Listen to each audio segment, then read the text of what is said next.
अवधूत चिंतन श्री गुरुदेव दत्त श्री स्वामी समर्थ जय जय स्वामी समर्थ। नमस्कार भक्तांनो, या आमच्या नवीन माहितीमध्ये मी आपले खूप खूप मनापासून स्वागत करते मित्रांनो। उद्या आहे संकष्ट चतुर्थी, उद्या आहे सोमवारची संकष्ट चतुर्थी आलेली आहे मित्रांनो। हे बघा, ह्या चतुर्थीमध्ये संकष्ट चतुर्थीमध्ये आपण कोणकोणत्या चुका करू नये, आपण कोणकोणत्या कळत नकळत आपल्या हाताने ह्या चुका होत असतात मित्रांनो। त्यामुळे आपल्याला व्रताचे फळ भेटत नाही, व्रताची फलश्रुती आपल्याला भेटत नाही मित्रांनो। आपण व्रत करतो पण आपल्या हाताने कळू ना कळू ह्या चुका आपल्या हाताने घडतात, त्यामुळे आपल्याला व्रताचे फळ भेटत नाहीये मित्रांनो। बघूया आपण कोणकोणत्या चुका करू नये मित्रांनो। हे बघा, संकष्ट चतुर्थीच्या दिवशी व्रताच्या आधी आपण तामसिक अन्न सेवन करू नये मित्रांनो। म्हणजे तामसिक अन्न म्हणजे मांस मच्छी ह्या अन्नाचे सेवन कधीही करू नये। आणि व्रत करणाऱ्यांनी हे तामसिक अन्न जर करून आपण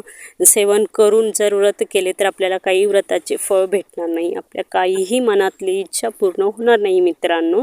आपल्याला जर हे तामसिक अन्न खाऊन जर आपल्याला हे व्रत करायचे असेल तर यामुळे व्रत न केलेले बरे मित्रांनो। यामुळे तामसिक अन्न आपण खाऊ नये चतुर्थीच्या आधी, चतुर्थीच्या दिवशी पण मित्रांनो।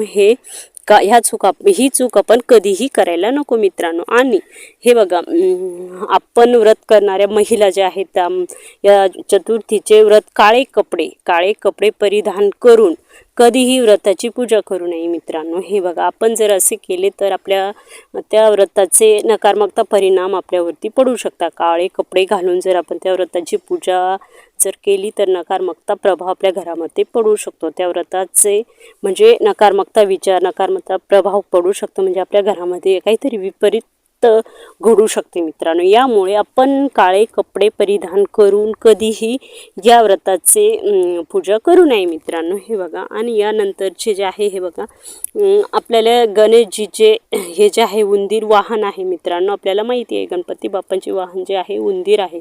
त्या दिवशी ह्या संकष्ट चतुर्थीच्या दिवशी आपण गणपती बाप्पांचे जे वाहन आहे म्हणजे उंदीर, या उंदिरांना कधीही त्रास आपण द्यायला नको मित्रांनो, आणि या व्रताच्या दिवशी आपण कोणाचे वाईट विचार करायला नको मित्रांनो। म्हणजे कोणाच्याही बाबतीत आपण वाईट विचार, काहीतरी वाईट मनामध्ये ठेवून हे व्रत करायला नको मित्रांनो। आपण जर असे केले तर ह्या व्रताचे फळ आपल्याला मिळणार नाहीये, या व्रताचे फळ आपण मिळणार नाही ना आपल्याला फळ पण मिळणार नाहीये मित्रांनो। त्यामुळे आपण मनशुद्ध करूनच हे व्रत करायला पाहिजे मित्रांनो। हे बघा, आणि वाईट मनामध्ये कोणाची वाईट विचार मनामध्ये ठेवायचे नाहीये, त्यामुळे नकारात्मकता प्रभाव आपल्यावरती पडू शकतात मित्रांनो। हे बघा, आणि उंदिरांनाही त्रास द्यायला नको। आणि आपण हे बघा, गणपती बाप्पांना कधीही तुळस आपण कधीही अर्पण करायला नको मित्रांनो। ही तुळस आपण जर अर्पण केली तर आपले गणपती बाप्पा नाराज होऊ शकतात। हे विद्येचे देवता आहे, विघ्नहर्ता देवता आहे मित्रांनो। हे गणपती बाप्पा आपल्यावरती नाराज होऊ शकतात, आपण तुळस यांना कधीही अर्पण करायला नको मित्रांनो। हे बघा, वाईट परिणामही घडू शकतात, आपले गणपती बाप्पा रागू शकतात आपल्यामुळे।